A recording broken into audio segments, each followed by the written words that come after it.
Bismillahirrahmanirrahim. Assalamualaikum warahmatullahi wabarakatuh. Alhamdulillah wassalatu wassalamu ala Rasulillah Sayyidina Muhammad ibn Abdullah wa ala alihi wa ashabihi wa mawalah, amma ba'd. Para perindu ridha Allah, para pecinta baginda Nabi SAW, para pendamba dan perindu kebahagiaan dunia akhirat. Alhamdulillah kita bisa terus istiqomah bergabung dalam acara mulia ini. Semoga Allah meridhoi kita. Kami persilahkan jika ada yang mau ditanyakan.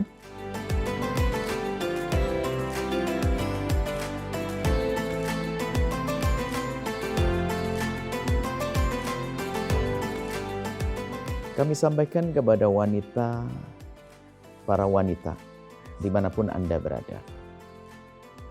Jangan menganggap haid itu adalah bencana. Jangan menganggap haid sebagai bencana. Di saat Anda keadaan haid, bukan berarti pahala Anda hilang. Mungkin banyak Anda tidak bisa tarawih, Anda tidak bisa puasa. Bukan berarti Anda tidak mendapatkan pahala. Ini keindahan dalam syariat Islam. Tidak perlu dalam beribadah memaksakan diri. Jika Anda dalam keadaan haid, itu sudah Anda tidak berpuasa. Nanti ada kesempatan untuk menggantikannya di luar bulan Ramadan terbentang 1 tahun.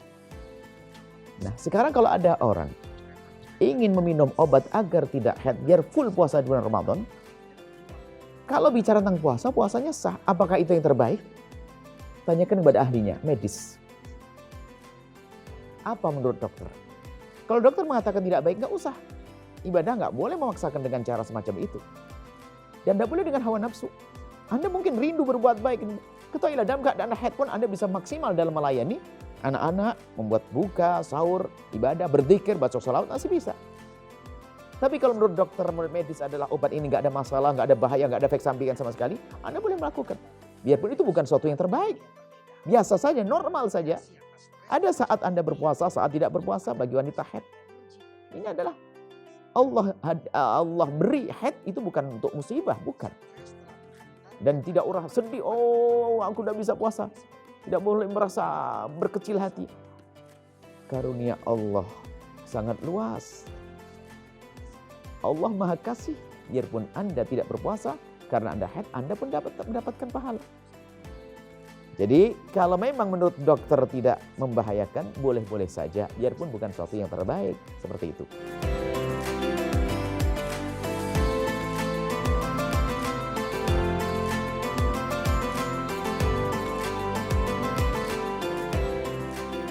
Wanita hamil, jadi kami tetap menghimbau agar Anda bisa kembali kepada catatan kami, yaitu buku fikih praktis.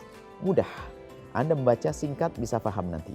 9 hal yang membatalkan puasa, 9 orang yang boleh berbuka puasa, atau 9 orang yang tidak wajib berpuasa. Di antaranya ngapalnya pun gampang, cara menghafalnya sengaja kami buat. Anak kecil, orang gila, urusan akal, ya kan? Orang sakit, orang tua kayak orang sakit. Cara menghafalnya juga gampang, sengaja kami rentet. Anda pun sekarang bisa menghafal. Ini orang tua, orang gila, anak kecil. Orang tua, orang sakit. Kemudian yang ke-5 dan 6, orang hamil, orang menyusui. Kan begitu? Orang hamil dan orang menyusui. Nah, orang hamil menyusui adalah diperkenankan untuk tidak berpuasa. Tidak diperkenankan untuk tidak berpuasa. Ini kemurahan dari syariat Islam. Sebab hamil berat. Kita laki-laki tidak merasakan hamil. Hamil itu berat. Maka menyusui juga berat. Bagaimana menggendong bayi kemana-mana. Menyusui berat. Maka dimudahkan oleh syariat Islam untuk tidak berpuasa. Nah, kemudian Ramadan tidak berpuasa. Kemudian bagaimana cara mengkodoknya? Mengkodoknya ya setelah Ramadan dong. Tapi kan saya masih menyusui.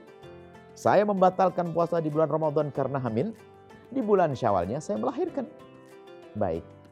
Karena Anda melahirkan berarti Anda menyusui. Berarti Anda punya uzur. Karena Anda punya uzur, maka kalaupun Anda tidak bisa mengkodok di tahun ini, Anda tidak dosa. Karena Anda tidak punya kesempatan. Sampai Ramadan masih menyusui. Ya menyusui kan 2 tahun. Maka Anda tidak dosa. Cuma nanti jika sudah ada kesempatan. Kalau memaksakan untuk mengkodok juga sah, boleh. Tapi ada kemudahan dalam syariat, tidak perlu dipaksa wanita harus mengkodok.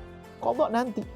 Mungkin saja seorang wanita sangat solehah itu adalah 40 tahun nggak pernah puasa. 40 tahun dia solehah. Kenapa? Dia habis melahirkan menyusui, melahirkan lagi, habis hamil melahirkan menyusui, habis menyusui hamil lagi, melahirkan menyusui dan seterusnya sampai 40 tahun.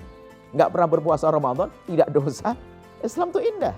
Jadi mengkodoknya adalah nanti kapan Anda punya kesempatan tanpa ada udzur. Gimana itu? Anda tidak hamil, Anda tidak menyusui, Anda tidak sakit, Anda tidak bepergian. Ya seperti itu. Anda waktu itu mengkodok. Jadi tetap kami himbau untuk kembali kepada fikih kami, bisa dicari bahasanya fikih praktis. Anda paham siapa yang boleh tidak berpuasa. Termasuk adalah orang hamil dan orang menyusui. Mengkodoknya adalah nanti kalau sudah Anda punya kesempatan tanpa udzur, kemudian Anda berpuasa saat itu. Tapi udzur macam-macam.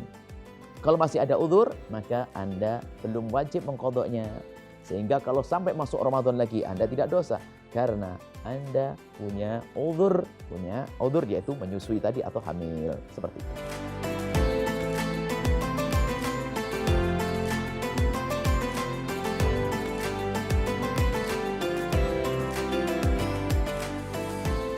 Sebelum berpuasa sudah niat diet. Jadi niat puasa itu yang harus. Adapun niat diet itu adalah tambahan. Jadi orang berpuasa sambil niat diet sah-sah saja. Yang penting niat puasanya. Niat diet sah-sah saja. Sayang dong kalau dia diet nggak makan tapi nggak puasa. Mending puasa sekalian. Jadi niatnya berpuasa. Maksud niat diet gimana sih? Pengen ngurusin badan kan begitu saja. Niat kan begitu ya sah-sah saja. Pahalanya berkurang ya nggak berkurang dong. Apalagi diet yang sehat untuk menjaga kesehatan. Jadi berpuasa dengan niat diet tidak dilarang. Yang penting niatnya puasa paling penting. Saya niat puasa. Kemudian dietnya nggak usah pakai niat pun sudah pengen kurus ya. Jadi sah-sah saja. Yang penting niat puasanya dibenahi. Saya niat puasa mengqadha puasa Ramadan atau puasa Senin Kamis. Nah niat selesai. Ada pun dietnya sudah ikut dalam niat diet nggak usah pakai. Aku niat puasa plus niat diet nggak usah begitu dah. Niat puasa saja, kemudian kalau pengen kurus boleh-boleh saja.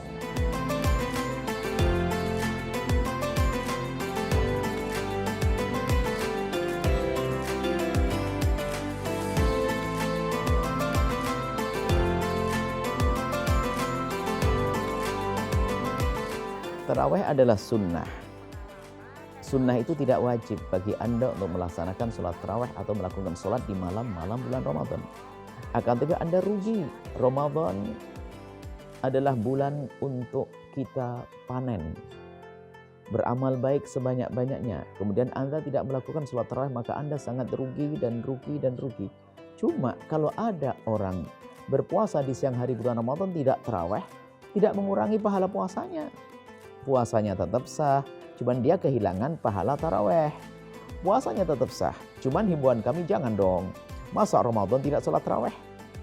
Lakukan tarawih semampu Anda. Semampu Anda tarawih. Bahkan para kekasih Allah di bulan Ramadan melakukan sholat bukan sekedar tarawih yang selama ini dilakukan berjamaah di masjid. Tapi dia bisa memperbanyak sholat sebanyak-banyaknya dan baca Al-Quran. Baik, kalau ada orang yang seperti itu, tetap puasanya sah. Dan lebih baik itu daripada perbandingannya apa? Ada orang tidak puasa tapi tarawih. Ya masih lumayan. Yang nggak benar sudah nggak tarawih, nggak puasa. Tapi kalau masih dia berpuasa lalu tidak tarawih, tidak dosa. Tapi kalau dia tarawih, tidak puasa, dosa tidak puasanya. Semoga Allah mengampuni kita semuanya. Memudahkan kita untuk berbuat baik di bulan Ramadan, melakukan puasa di siang hari, melakukan ibadah sholat di malam hari dan baca Al-Quran. Wallahu a'lam bishawab.